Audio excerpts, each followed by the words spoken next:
Welcome back, my friends, to the D-Rate the Hate podcast. I am your host, Wilk of WilksWorld.com, and I am so incredibly grateful that you are taking the time to join me for another powerful DTH episode. Friends, at the D-Rate the Hate podcast, it's all about bettering the world one attitude at a time. See, we did not create the hate, but with your help, we can derate the hate. That all starts with gratitude and personal accountability. We cannot control everything that happens to us in life, but we can control how we react to it. How we act, how we react, no matter what happens to us, how we react to it makes the difference. Friends, there is only one good thing about a bad attitude, and that is that we have the ability as individuals to change it. Here on the DTH podcast, we strive to bring you great guests and provide tools to do just that. Please be sure to share it with your friends. Subscribe if you haven't done so. Ratings and feedback are always greatly appreciated. And with that, let's get to this week's episode. Friends, sometimes one of the biggest problems that we face is that we do not understand the possibilities available to us or the strength we have within us to recognize, acknowledge, and embrace those possibilities. Well, my guest this week on the D-Rate the Hate podcast may be just the person that you need to help you recognize all those possibilities available to you. Why? Because she's the possibilities coach. In my quest to find as many people possible that are out there trying to better the world in which we live, I am so lucky to get to speak with people that are just doing amazing things. And my guest this week, Victoria Rader, is the next in that lineup. Now, Victoria, or Vica as she likes to be called, was born in the Ukraine back in the former USSR, and the Soviet Union did not make it easy for anybody. Not make it easy, they made it nearly impossible for anybody to leave. Yet the regime could not stop her or her Ukrainian freedom-seeking genes from dreaming, creating, pursuing, and ultimately proving that everything is possible. Through God's grace and guidance, Vica found it possible to travel the world and see more than 40 countries. She found it possible to homeschool her 2 children while becoming one of the top 1% real estate agents in the United States during the market crash of 2009. She also found it possible to witness her dream of having her mom and dad walk holding hands on the beach of her oceanfront home. Vica has proved over and over and over again that the possibilities, when you set your mind to it and want what you want, are endless. She is now a 4-time best-selling author and founder of the Empower Me and Master Me app. She is also the founder of Quantum Freedom Technique that is used in the Empower Me Academy. She has a PhD in Metaphysical Studies and a founding partner of the John Maxwell Leadership Team.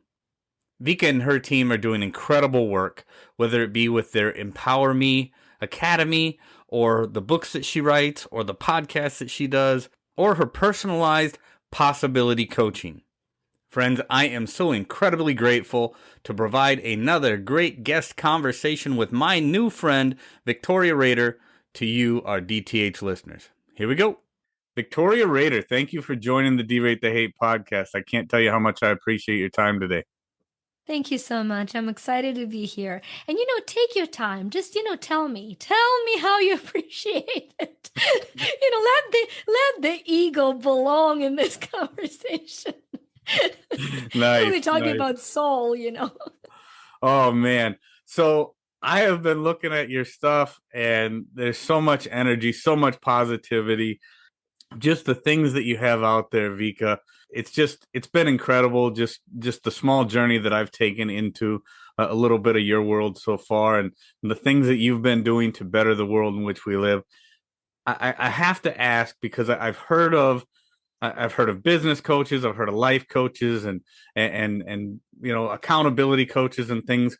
I don't know what a possibility coach is. So let's start there. Vica, what is a possibility coach? And I got to tell you, if you do find another one, let my legal department know, because it's trademarked. Okay. So, in all honesty, the way it has developed is really tender and vulnerable story for me, because Ever since years ago when I was selling real estate, from the first home on till my very last day in real estate, all my business was by referral. And it was my clients that pushed me out of real estate and said, "You're great at selling homes. You're much better at giving us a reason not only to buy them, but to live them and to fill them with joy. Do that." And for over 20 years, 2 decades, I've built my business 100% by referral. And so, as naturally happened, it started expanding. I started getting busy, growing in different ways. And my branding, coach said, "Look, you have a name, you have a business name, but it's like, what is it that you do?" And I promise you, I emailed and put on my website on a tree of life for my clients. And I said, "Guys, when you refer me to somebody else, what do you tell people that I do?" And it was not a flippant question. It was, what is it that makes me referable in business? And then I spent honestly days kind of sobbing through it, because what came back was one person after another. 9 out of 10 people would say, "I was struggling with cancer. I didn't think I'd see another day. I've been 5 years in remission. You made it possible. I didn't think it was possible for me to get out of this heavy debt. I now own the home. You made it possible." And I have chills as I say that. And it was this simple bridge of, I didn't think it was possible. And by the way, I didn't make it possible. What I did make was to show them that it was possible for them and how to achieve it. But I loved that. And so I grabbed the possibility coach. And honestly, I've grown to understand what it was. It's like that big aha when, you get hit by something. And I'm like, wait a minute. When you look at the specific brand of philosophy I did PhD on, it's metaphysics. It's the field of possibility. I'm like, duh, dude, duh, but that's the journey of the possibility coach. That's such an awesome story, and it's a beautiful path too. I mean, I love the way that you said it. You don't make it possible for them, but you show them that it's possible. And that's a beautiful thing, Vika. It's so cool that you help people find what's inside of them and show them what's possible for them to do. And that's really good. So getting further into that, I talk a lot on the Derate the Hate podcast about personal responsibility and mindset and different things like that. And one of the things that I saw on your site that really stood out to me, because it means a lot to me, it meant a lot to me in my personal journey. And I talk about, the book A Man's Search for Meaning by Viktor Frankl. And the phrase that I saw on your website was, between stimulus and response, there is a space, and in that space is our power to choose our response, and in our response lies growth and freedom. I love that so much. I love that book. I mean, I certainly hate it. It's abhorrent what happened to Viktor Frankl, but the good that he brought out and the things that he was able to show people with his book, A Man's Search for Meaning, and all of his studies. And you've taken that and really turned that into something better, something present day, something people are using. Talk to me about your Empower Me strategy and quantum freedom. What is that, Vika? In that quote that by Viktor Frankl that you read off the side, that word response is what first kind of awakened in me understanding the meaning of responsibility. Because we think of responsibility as the need to take some burden and carry it on our shoulders. We think of responsibility as, this is mine to carry, or this is mine to live from. But in the word itself is what it means to me. It's responsibility. So to me, responsibility became, it's my ability to respond instead of my trigger to react. Because Perfect. I adore my kids. They're grown now. I am not responsible for them. I cannot be, because the second I become, quote unquote, responsible for them, I limit their free agency. And in what world would that allow for growth? And so I'm Right. not responsible for, like, we talk about hate, love, and respect. I'm not responsible for the words of hate coming from somebody. I cannot shut them up. It's Right. not my responsibility, but I'm able to respond with higher mindset. So that second word you said, leading on to mindset, in a nutshell, that's what Empower Me does, Academy. It increases your ability to respond from a place of surrender to genuine love as creating of life by expanding your mindset. And for years, I've been asked to talk and train on mindset. And finally, as always, I'm sitting there and I'm thinking, wait a minute, we keep using the word mindset, but there's this trap there because we can think of set as something that's set in stone. And so it's like I have a growth mindset or I don't have a growth mindset. But I chose to see it as a set of mental tools that I call mental faculties. So I say, just like we have five senses, we perceive the world through five senses. And at school, they teach us smell, touch, taste, chew, whatever, feel. And that's great, but that only teaches us how to react to the world. How about responding to it? That's where, to me, mindset is your imagination, your intuition, your reason, your perception, your memory, and your will. So now when a person comes in, we can assess which one of these mental faculties is most stuck, is most reactive. How can we shift that out of reaction into response? Because that will palpably change their mindset and that will then change their life. Yep. So that's the process of that. That's beautiful. Change from reaction to response, because you are able to always choose your response. And people need to realize that. I mean, there is, undoubtedly there is a lot of hate in the world in which we live. There are things that are going to happen every single day, and I talk about it every week on the podcast. We cannot control the world around us. We can't control everything that happens to us, but we do have that response. We have the obligation as each of us as individuals to choose our response and choose the best response. And I love the work that you're doing, Vica, because you focus on the individual, just like I do, focusing on the individual, showing them that they have the power. Each and every one of us has the power to choose our response. Now, you have something interesting in your branding and the way that you show things on there, whether it be on your YouTube Shine site or your Me series books and things like that. What is the significance, Vica, of that little M and that uppercase E? Because I like it. I just don't know why I like it. What's going on there? Yeah, what Wilk obviously referring to is it's just me, it's a way to spell me, little M, big E. And it's a reminder for me first and foremost, and then for my team, and then for everybody who joins our family, that when we say I am me, or we think of me as myself, each one of us, that it is a recipe for who we are as human beings with divine origin and divine destiny. And, all of us come from different backgrounds of spirituality or religion. And so I always say this is not to step on anyone's toes, but expand someone's mind, And so when you think of who we are, I've come to understand that all of us are mortal. Last time I've checked, there probably is a plan B, but for now, that seems to be the plan, and all of us are matter. Our body is a physical matter. All of us manifest material things. We need to have a roof over our head. So that's our little M. That's our physical presence. It's mortal matter, manifesting materialistic things. And yet within that matter, there flows eternal energy that expands. It's the essence of who we are.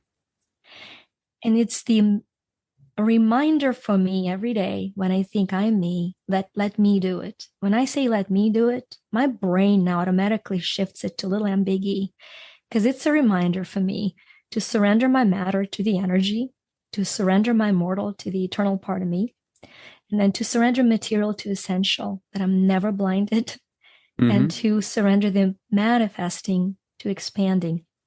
There's a difference between the two. We manifest what we want. We expand, for what God, great overall design, wants for us and through us. Whether you call him creator or universe, that's free agency.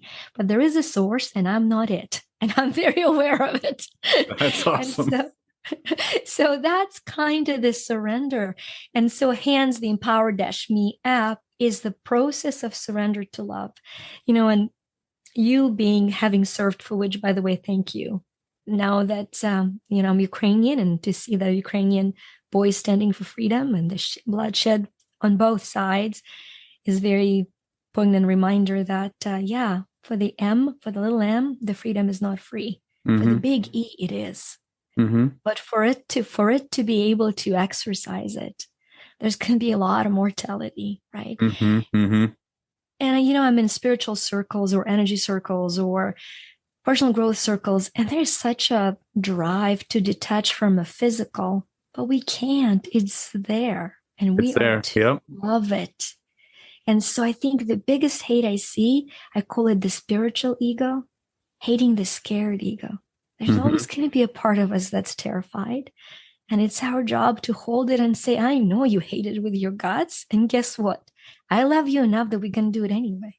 Oh, that's beautiful. That's, you said so many great things there, Vica. And it's so important for everybody to remember that, our physical being, what we have right here and now is just part of a bigger structure that we are as human beings, and what the universe has to offer us, and what God has in store for us, and everything else. And so you said so many beautiful things there, and thank you for it. And there's a lot of suffering in the world. There's a lot of things going on.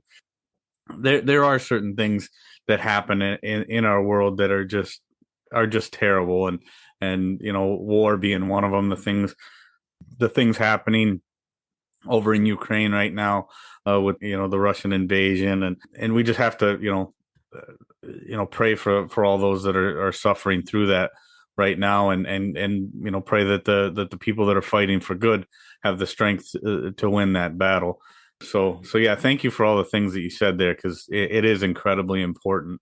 When getting back to the mindset thing, and being able to choose our response, and choose how we deal with the things outside of our control. I know that you've talked, I believe it was in one of your books, or maybe it was something that I read of yours, but you talked about a mindset shift formula, Vica. What are those six secret ingredients to that mindset shift formula? Because I think that's really where it comes down to the meat of the topic. What people can do today in their world, in their life, in their own heart, mind, and soul, to make that mindset shift and really take control, take responsibility for their own actions. Beautiful. So, you first truly look yourself in the mirror and you say, okay, out of these 6 mental faculties, which one am I to grow first? And usually it's the one that you probably don't relate to, and you say, okay, there is imagination, intuition, what's that? Perception, reason, memory, and will. So the first step is awareness. You've got to be aware. A person who is in a prison, if they're not aware, they will not be seeking freedom. You cannot free an unaware prisoner. You will make an enemy. Because you will take the comfort of prison from them. Right. So in order for a person to experience freedom and joy and fulfillment, they got to first know and be aware. So the first step is awareness. And that awareness, how does it look like? Let's say you're looking at those 6, and how do you know which one to work in? Whichever one speaks to you. You say, what's imagination? There's so much talk. You come to amazing personal conferences, and the speaker stands on the stage and says, dream big. And you're like, hoorah, I'm going to dream big.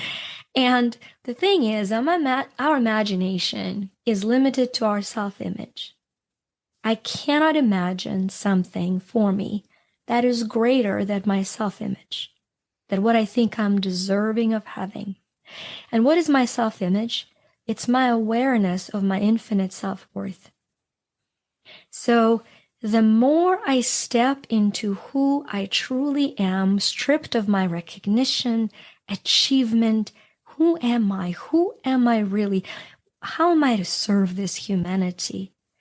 Because just being me, this time-space continuum cannot be filled by anybody else. And that is the truth, because if it could have been, it would have been in a more efficient way. So we each have this infinite worth. The more we lean into it, the more we have a healthy self-image, not a selfie, a healthy self-image. Right. And that expands our imagination.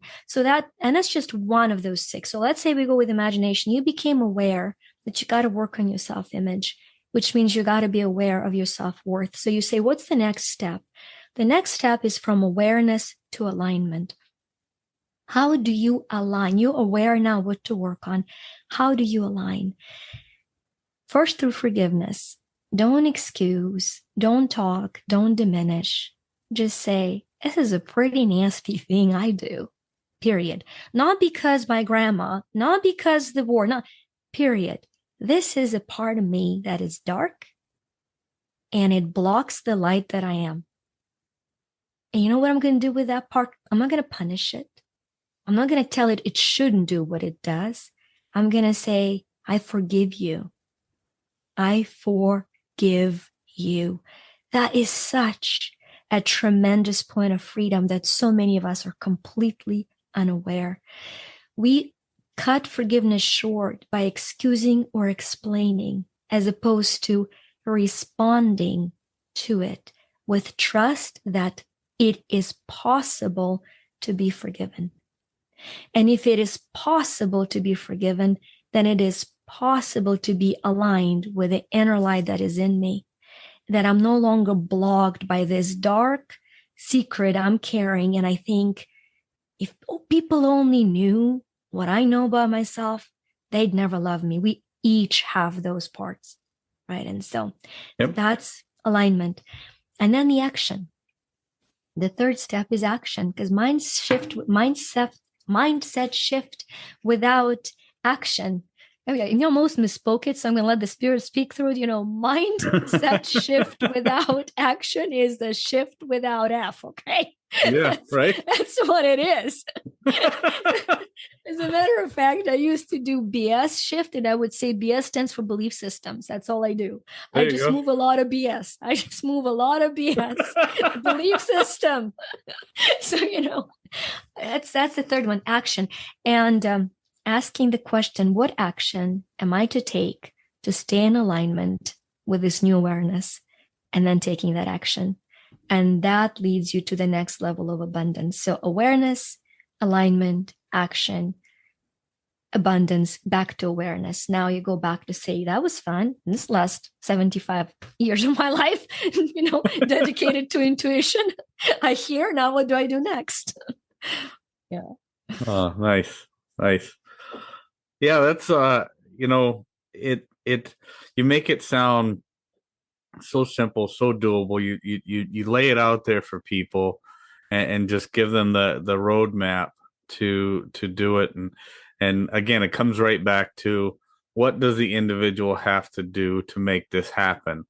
How do we push them in the right direction? What is your go-to move when somebody comes to you and says, hey, I'm a mess, I need this shift, I need to do this, how do I do it, where do I get started?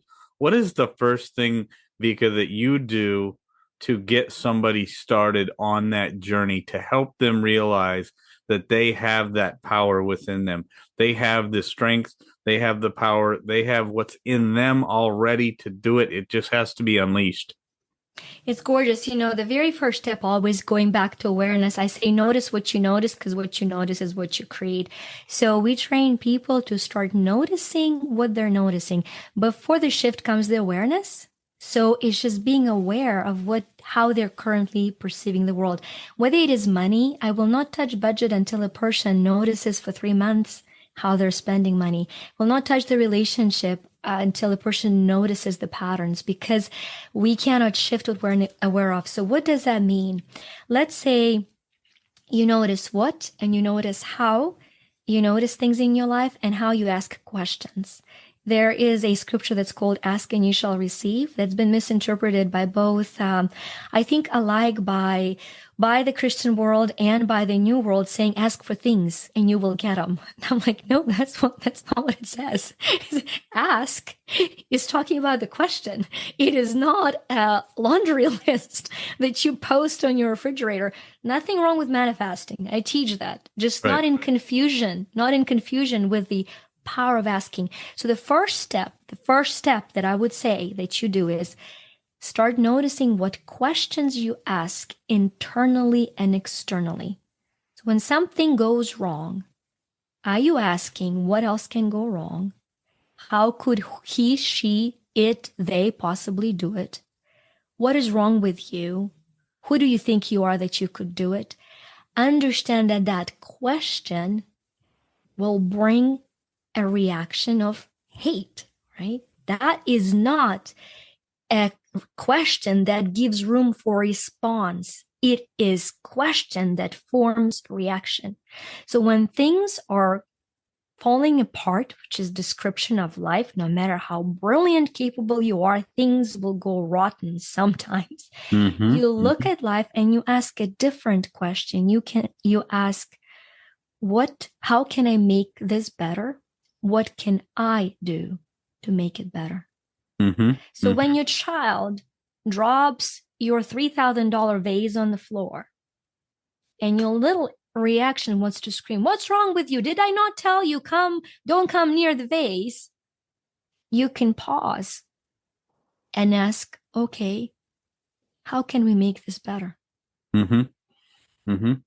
Yep, that's one thing that I've talked about several times on the podcast, Vika, is I call it personal accountability because when I'm doing any kind of accountability coaching or things like that, I talk about that and say, look, there are bad things that are going to happen, but the first thing that we need to do is the first thing that we need to ask ourselves, just like you're saying, and to gain that awareness is, okay, something bad happened. Is there something that I could have done differently when that happened to make that situation go better overall? And I think that's right where it comes down to. I love that, gaining that personal awareness and asking the right questions, both internally and externally. It's great. But I think that's right. The first question you need to ask, is there something that I could have done, some way that my reaction could have been different to make the outcome of this situation better? And I think that's an excellent starting point. And it's an excellent starting point in everyday life. Whether somebody is seeking to, seeking out a coach or trying to go it on their own or do whatever, one thing that they can do every day, it is free for them to do every single day, is say, this happened to me today. I did not like it. Is there something that I could have done differently to make that situation better? Or is there something that I could have done differently to help to avoid that situation in the first place? And just that one little thing can change a person's life. Absolutely. And then I call it the trap of self-sabotage. A lot of us stay in situations that are challenging because we're so terrified of what question to ask if things are actually good. Mm-hmm. Because that's when the mess really starts. It's actually not very hard to shift a person from survival to stability. It is more difficult to shift us from stability to success. Because if we come out of survival to stability is just enough, that's when real fear comes. Oh my gosh, what if actually I am successful? Imagine the responsibility that comes with that. And so we get more stuck with when things are unfolding and going well. Our internal chatter goes to the next level question. When will this be over? I wonder Mm-hmm. what could possibly go wrong now. Because surely this cannot continue. And that's when I say, you've shifted out of survival to stability, you're stable, things become to grow, and the next level of panic comes, and you start questioning what can go wrong. That's when you're going to pause again and you're going to ask, I wonder how much better can it get? Mm-hmm. I wonder how Mm-hmm. can I continue expanding and growing in the best and highest way? So you upgrade from the survival question how can I make it better?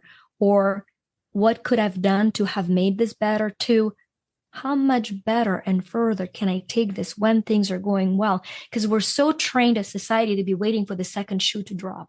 Yep. Yep. That stops us from stability, going into success, and then even into significance. And in my little world, the definition simply is, in survival, we all understand what that is. We've all been there. I've got to survive somehow.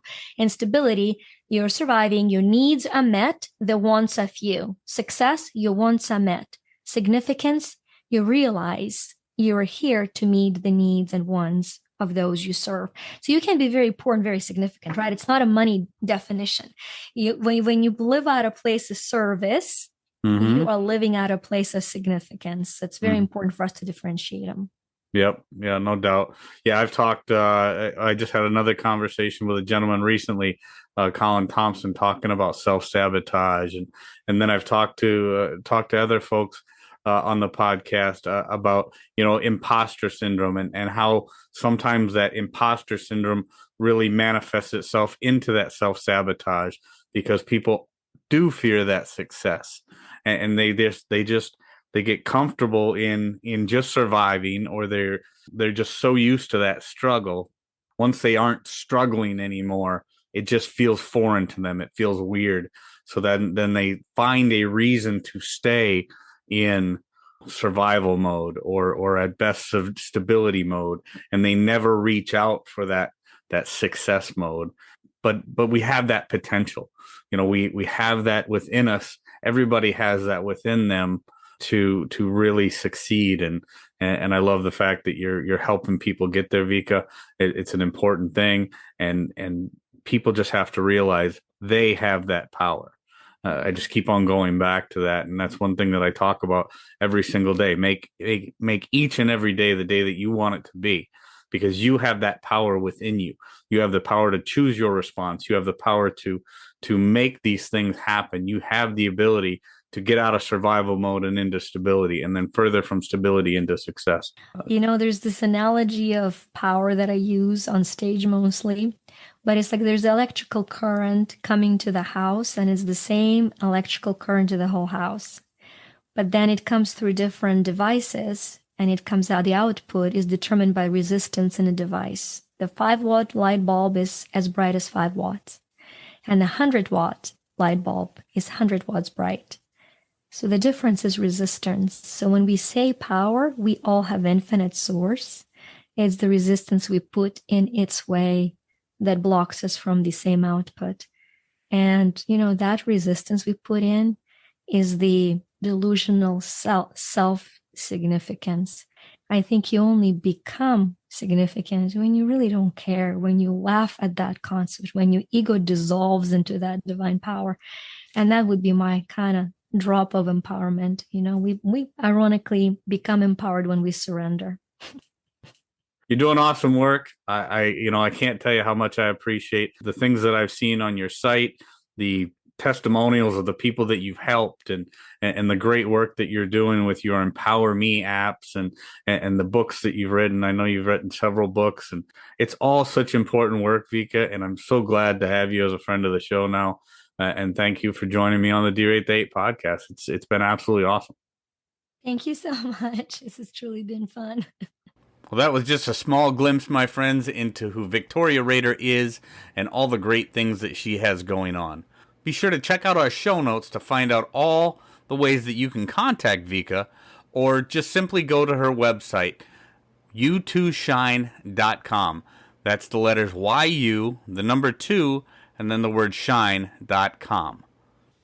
Friends, if there's anything in this episode that provided exceptional value to you, please make sure to hit that share button. Share it with your friends, share it far and wide. And of course, if you haven't done so already, be sure to subscribe right from our website so you can get the D-Rate the Hate podcast sent to your email inbox every week. So this is Wilk wrapping up for the week, saying get out there, be kind to one another, be grateful for everything that you've got, and remember, it's up to you to make each and every day the day that you want it to be. If there is something that you would like to share with me, you can catch me on most social media platforms, or you can email me directly, wilk@wilksworld.com. With that, my friends, I am going to back on out of here, and we will catch you next week. Take care.